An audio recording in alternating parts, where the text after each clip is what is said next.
Voltamos para o último bloco do nosso programa. Estamos conversando com o juiz de direito do Maranhão, Marlon Reis, um dos autores da Lei da Ficha Limpa, sobre o combate à corrupção. Juiz Marlon, vamos falar um pouquinho de foro privilegiado? Alguns ministros do Superior Tribunal de Justiça defendem que não há esta prerrogativa em matéria de improbidade administrativa. Por exemplo, o ministro Teori Zavascki, agora no Supremo Tribunal Federal, diz, inclusive, que o foro privilegiado não pode ser uma imunização do político. Eu queria saber qual é a sua opinião e como se poderia tratar desse assunto.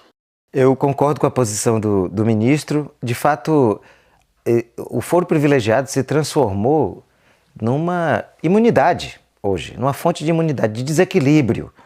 Pessoas que exercem cargos que dá mais alta responsabilidade. E responsabilidade tem a ver com resposta, com dever de apresentar respostas. Eles, paradoxalmente, estão protegidos de eventuais falhas, porque na prática, raríssimas são as condenações daqueles que detêm foro privilegiado. Isso precisa mudar. Mudar assim como, porque nós preconizamos a igualdade entre todos. E os altos mandatários precisam ter o mesmo tratamento de qualquer brasileiro, que se cometer uma falha, será punido. Essa expectativa os brasileiros devem ter também em relação aos políticos. Se um deles cometer uma falha, será punido. Soluções para isso são diversas. Mas eu entendo que é preciso encontrar soluções urgentes para acabar com essa situação. São raríssimos os casos dos que, pelo menos, respondem efetivamente por falhas quando se detém um alto mandato. Isso precisa acabar. Bom, uma discussão polêmica é a inelegibilidade dos agentes públicos que tiverem suas contas rejeitadas por irregularidade insanável que configure ato doloso de improbidade administrativa em decisão irrecorrível do órgão competente, salvo decisão judicial contrária. Bom, como o senhor enxerga o fato de que os tribunais de contas também figurem nessa lista de órgãos competentes, já que em princípio seriam órgãos auxiliares do Legislativo? Ou essa visão de que é um órgão auxiliar do Legislativo é uma visão já ultrapassada? Mudou o status dos tribunais de contas? Na verdade, os tribunais de contas, eles têm uma função dupla. Em alguns casos, eles emitem pareceres que devem ser considerados pelo Poder Legislativo, e em alguns casos eles têm poder de julgar. Quem o diz é a própria Constituição.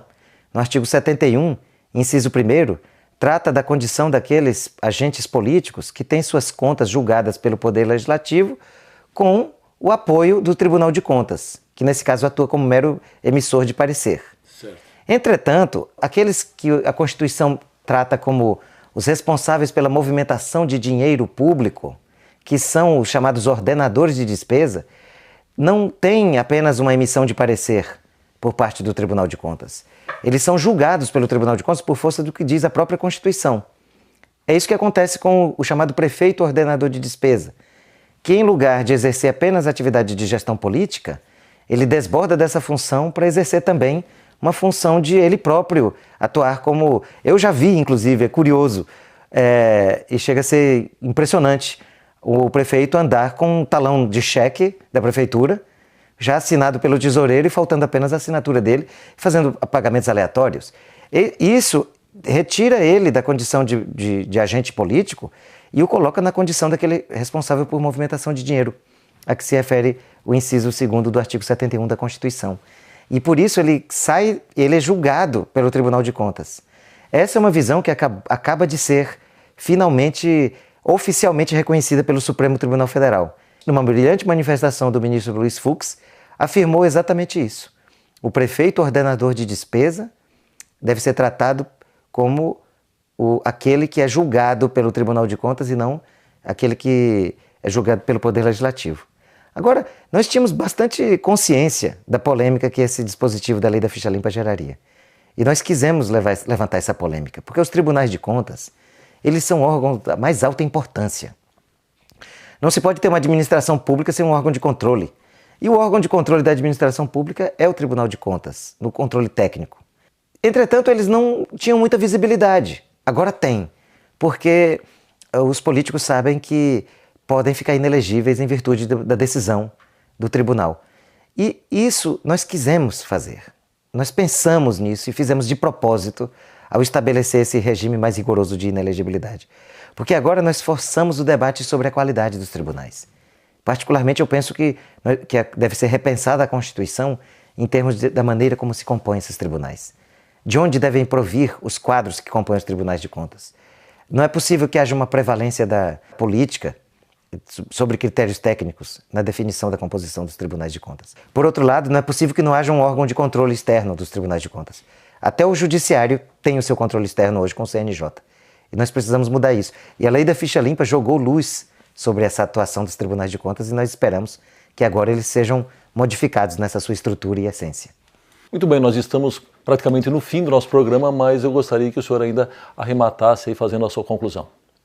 Eu gostaria de convidar todos que acompanham esse programa a conhecerem um pouco mais das ideias que nós tratamos aqui. Todas as ideias sobre forma, como nós deveríamos financiar nossas campanhas, como nós fazemos para acabar com o Caixa 2 e para tirar o abuso do poder econômico das eleições, como nós fazemos para que mais homens e mulheres de bem possam disputar as eleições com chances reais de serem eleitos, coisa que raramente acontece hoje. E para isso eu sugiro uma visita ao site eleiçõeslimpas.org.br, onde será possível encontrar tudo isso que nós estamos falando, o projeto de lei que nós preconizamos, e será possível também assinar eletronicamente a nova iniciativa popular do Movimento de Combate à Corrupção Eleitoral. Muito bem, juiz Marlon, muito obrigado pela sua entrevista. Chegamos ao fim do nosso programa. Hoje conversamos com o juiz de direito do Maranhão, Marlon Reis, um dos autores da Lei da Ficha Limpa, sobre o combate à corrupção. Voltamos semana que vem com mais um tema do seu interesse. Até lá!